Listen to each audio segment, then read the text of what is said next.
Bonsoir, bonsoir la famille, vous êtes sur Guinée Musique et bienvenue dans la découverte, cet espace incontournable bien sûr de découverte de talent. Et ce soir, nous avons l'honneur de recevoir un musicien, percussionniste qui se nomme Thomas Fallet, il nous vient de la France.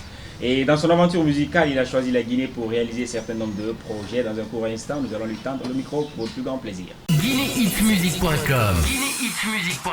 Bonne arrivée à vous si c'est maintenant que vous nous rejoignez sur Guinée de Musique. Notre invité s'est déjà installé, Thomas Fallet. Bonjour.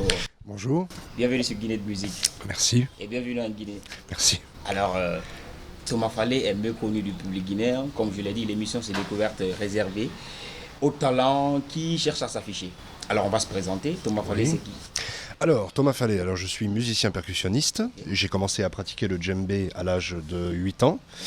Donc, j'ai commencé en France. Donc, j'ai commencé à prendre des cours dans une maison de jeunes avec un professeur de percussion. Alors, mon premier professeur n'était pas africain, il était français. Voilà, Et donc, ensuite, j'ai évolué, etc. Je suis musicien autodidacte aussi. Je suis autodidacte. J'ai commencé, on va dire, à apprendre également en écoutant beaucoup, en écoutant les CD, divers CD donc de grands maîtres tels que Mamadi Keïta, Famoudou Konaté, Boka Kamara avec qui j'ai travaillé par la suite en Guinée. Mais nous y reviendrons. D'accord, il n'y a pas de problème. Donc on peut retenir que c'est en France que tout a démarré. Tout a démarré. C'est en France que tout a démarré. Et aujourd'hui vous êtes en Guinée. Oui. Vous êtes là dans le but de réaliser un certain nombre de projets. Exactement. Je vais réaliser, alors j'ai le projet de réaliser un clip musical. Okay. Donc il y aura ce clip musical au départ. J'ai composé, ce sera un long morceau, un assez long morceau. Donc il y aura du chant, du balafon, de la guitare, de la basse. Donc alors il y aura beaucoup d'arrangements aussi également, mais j'ai prévu à la base un premier arrangement au début du morceau. Et un deuxième arrangement à la fin. Au milieu, je ferai de petites improvisations, comme ça, etc. Et le morceau après sera diffusé. On va parler dans le micro. D'accord. Et le morceau après sera diffusé donc en direct, donc à la télévision. Okay. D'accord. Pourquoi le choix de la Guinée ? Pourquoi le choix de la Guinée ? Parce que justement, j'ai approfondi tous les rythmes guinéens, à peu près tous les rythmes guinéens, toutes ethnies confondues, sans exception. J'ai travaillé pendant plus de 10 ans, on va dire. Donc je pratique le djembé alors depuis l'âge de 8 ans, exactement. J'ai évolué ensuite. J'ai participé à de nombreux festivals à travers l'Afrique. Donc c'est là que je me suis formé. Je suis allé également en Côte d'Ivoire où j'ai pu accompagner les grands maîtres lors des cérémonies, donc des baptêmes, des mariages, etc. Voilà. Est-ce qu'on peut savoir à quelle période avez-vous commencé à vous intéresser un peu aux instruments de la musique ? Alors, au départ, j'étais pas du tout intéressé par les instruments, on va dire, à proprement parler. Je m'intéressais plutôt, on va dire, à tout ce qui était... Alors, ça n'a rien à voir avec la musique, hein, je m'intéressais au karaté, précisément. Bon.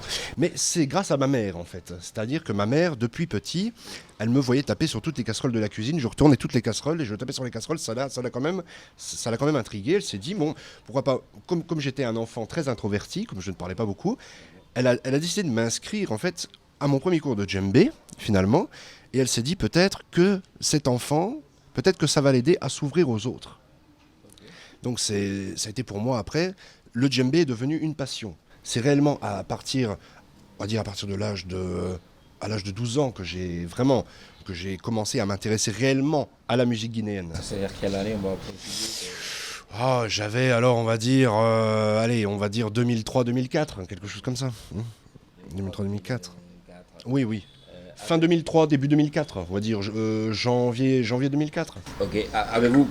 Avez-vous préalablement fait un groupe, participé Alors, j'ai un groupe avant d'être maintenant en solitude? Alors c'était pas vraiment un groupe, c'était un collectif de percussion. Donc c'était un groupe d'amis. On se réunissait, on va dire, le jeudi et le samedi, dans le but de répéter et de préparer certains concerts. Donc c'était juste un collectif, un groupe d'amis. Ça ne nous engageait à rien. Chacun venait s'il voulait. Donc on répétait. On a fait plusieurs concerts parce que ce collectif de percussion a duré quand même, ça a duré 5 ans. Donc c'était si mes souvenirs sont bons, c'était de 2005 à 2010, quelque chose comme ça. 2010. Oui, quelque chose comme ça. D'accord. Aujourd'hui, vous êtes musicien Avez-vous une structure qui vous gère ou bien vous évoluez en indépendant? Alors je suis indépendant, musicien indépendant, on va dire. C'est comme si on disait que j'étais mon propre patron en quelque sorte, Ok. puisque quand je vais jouer après, quand je gagne des contrats, on me paye bien sûr. Si c'est, on va dire, si j'obtiens un cachet avant d'aller jouer, avant d'aller faire un concert, on me paye bien évidemment. Mais à part ça, oui, je suis indépendant, etc. C'est-à-dire que j'évolue beaucoup en solo maintenant, parce que Ok. j'ai décidé de me consacrer, on va dire, à de nouvelles compositions personnelles, donc ça me prend beaucoup de temps.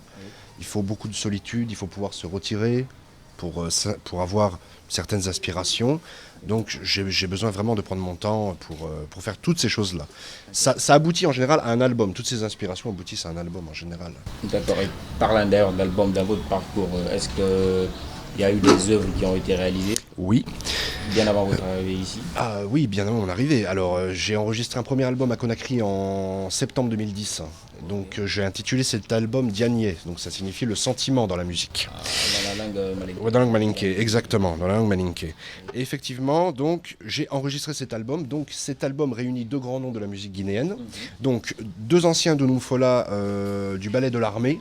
Donc maintenant, ils ne sont plus dans le ballet de l'armée, mais ils jouaient dans les années 1950-1960, à savoir Daouda Kourouma et Sékou Konaté. Donc ils ont participé. Ce sont deux grands de Numfola et qui m'ont aidé à réaliser ce projet. Et je les remercie infiniment, car leur aide m'a été vraiment très précieuse. D'accord. Avez-vous aujourd'hui des rêves de collaboration musicale? Alors oui, j'aimerais bien collaborer avec une grande artiste qui se trouve en Guinée actuellement, à savoir Djelikani Fanta Kouyaté.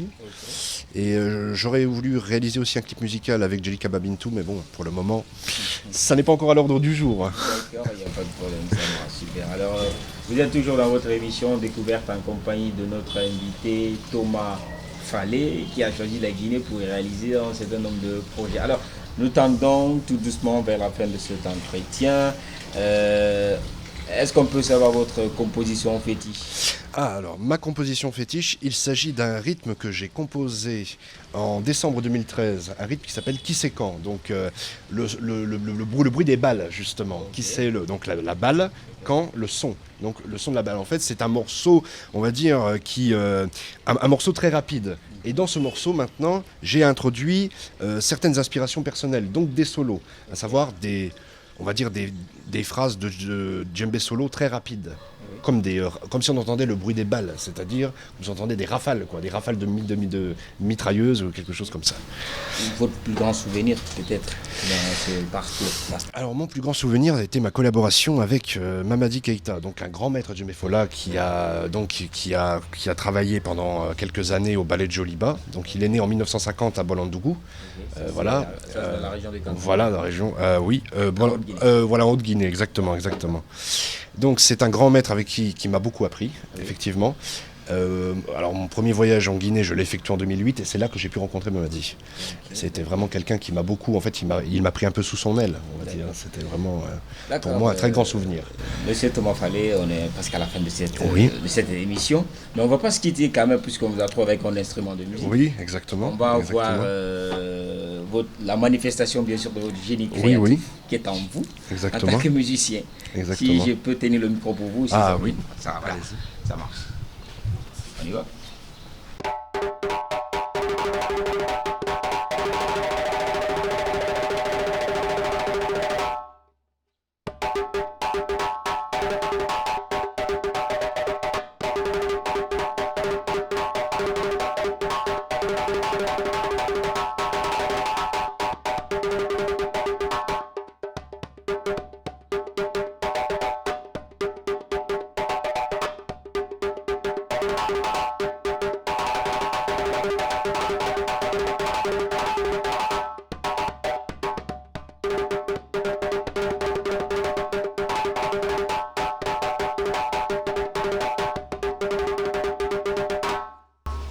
Ça vient de l'Afrique, mais c'est joué par un blanc. Thomas Fallé, ça fait pas mal au doigt. Non, ça va. Je suis déjà habitué, oui. Alors merci pour nous avoir accordé ce petit instant dans cette émission Découverte. Merci Peut-être beaucoup. le mot de la fin. Eh bien, je ferai mon maximum pour faire votre fierté, musicalement parlant. D'accord, merci. Alors, c'est la fin de cette émission. Voilà, vous l'avez sans doute compris, c'est avec cette séance de petites notes de cet instrument de musique joué par notre invité Thomas Fallet que cette émission prend fin. Donc on se donne rendez-vous très prochainement pour un nouveau numéro de découverte. Donc portez-vous bien, à la prochaine. Merci surtout à l'équipe de réalisation de cette émission. GuineaHitsMusic.com